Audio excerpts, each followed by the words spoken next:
Hey everyone, welcome back to the channel. I hope October was full of amazing reads for you all. It's definitely been a fun month for me in terms of books, especially since I picked up a mix of horror, classic literature, and a touch of YA romance. Today, I'm gonna do a deep dive into each book, sharing my thoughts, ratings, and whether I'd recommend them. Let me know in the comments what your favorite October read was, and let's get started. Before we begin, let's look at exactly where we are. So before October began, we were at 35 books for the year. And remember, our goal is 50. So we have not so much time left, but I'm pretty sure that we will be able to meet that goal. And let's see where we ended after October was finished.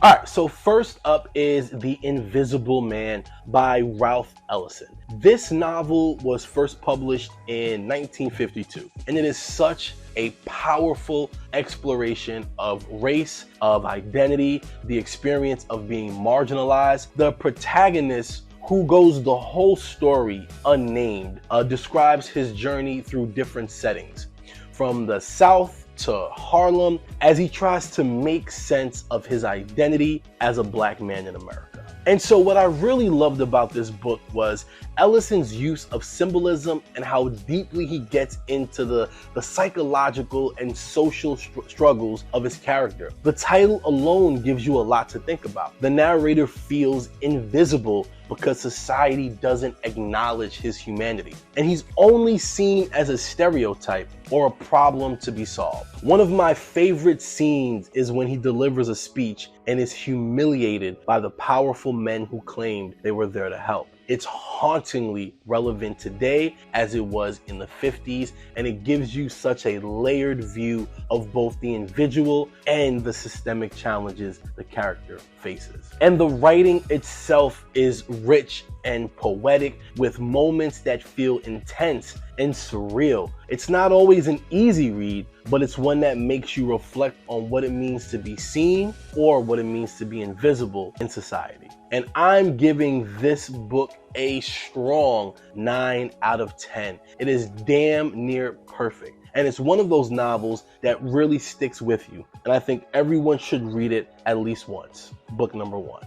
All right, book number 2 is 24 Seconds From Now by one of my all-time favorite authors, Jason Reynolds. Now, this is definitely on the other end of the spectrum compared to The Invisible Man. Here we have Neon Benton, a 17-year-old trying to navigate his feelings for Aria, his girlfriend. The book really dives into that awkward, sweet, and sometimes confusing experience of young love. But what makes it really special is the way Jason Reynolds handles the subject of consent and of boundaries. The narrator jumps between different moments, almost like flashbacks, as we see how Neon is piecing together his relationship with Aria and the pressures that he feels from his friends and community. Reynolds' writing here feels very real and heartfelt, capturing the intensity of emotions that come with being in a new relationship. And I really appreciated how it doesn't romanticize everything, but instead shows the uncertainty that can come with young love and the importance of respect. This book is perfect for any reader looking for something that's really touching and grounded. And the way Reynolds makes you care about these characters so quickly is impressive. I would give 24 Seconds From Now a solid 7 out of 10. It's moving, it's relevant, and a great read for anyone who enjoys thoughtful YA. So as a lot of you know, I am rereading every series of Unfortunate Events books. So now we are on book number 8, The Urt Elevator, from a series of Unfortunate Events. So as you all know, I am rereading every single book in the series of Unfortunate Events series. And now we have The Urt Elevator. And The Urt Elevator is the 6th book in the series. And I absolutely love revisiting any book in this series. But this book is one of my favorite. In this installment, the Baudelaire siblings are sent to live with Esme and Jerome Squalor, two wealthy guardians who care more about keeping up with trends than about the kids. The kids are forced to live in a building with no elevators, and once again, they're in constant danger, especially from the villainous Count Olaf.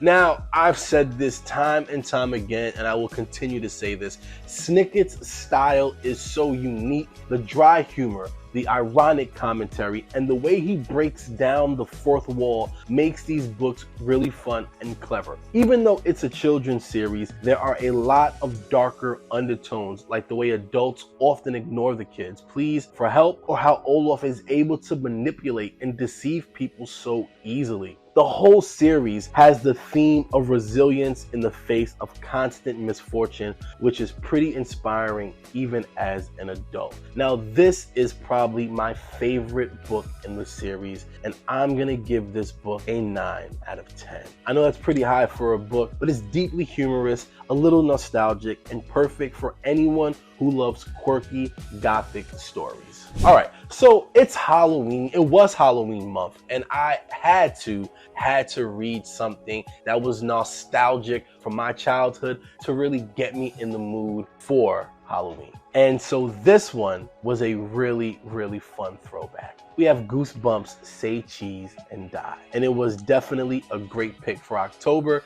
And the story is about Greg, a kid who finds a mysterious camera that seems to predict the future in the worst way possible. Every time he takes a photo, something bad happens to whoever is in the picture. It's classic Goosebumps, creepy but not too intense, with a few surprising twists along the way. What I found really interesting on this reread was how well R.L. Stine balances horror with humor. So Greg's reactions feel genuine, and I love that the book captures that blend of curiosity and fear that we all had as kids. It's quick, it's easy to read, and fun, and it's just a fun way to relive these 90s horror vibes. So I'm gonna give this one a 7 out of 10. It's not groundbreaking, but it's perfect for a quick nostalgic scare. All right, last but not least is an absolute delight. I read Coraline by Neil Gaiman.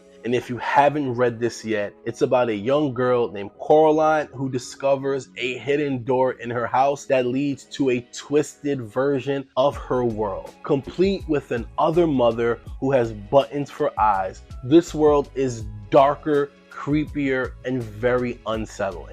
It's a perfect horror story for readers of all ages. And I think what makes Coraline so haunting is how it plays with the concept of home. The other mother seems to offer everything Coraline could ever want, but at a terrible, terrible price. Now, Gaiman's writing is beautifully creepy, and he creates this sense of dread that builds up as Coraline realizes just how dangerous her other world really is. It's also a great coming-of-age story, as Coraline learns about bravery, about self-reliance, and the importance of being careful with what you wish for. This is definitely a 9 out of 10. It's a brilliantly written, eerie adventure that's perfect for Halloween, or really any time of the year. And so that is the wrap up on all the books I read for the month of October. Let me know if you've read any of these books and what your thoughts are, or if there's anything you're excited to read in November. So we are at 41 books for the year, and we are looking really strong. So don't forget to like and subscribe if you enjoyed the video, and I'll catch you on the next video. Keep reading, and peace. See you later.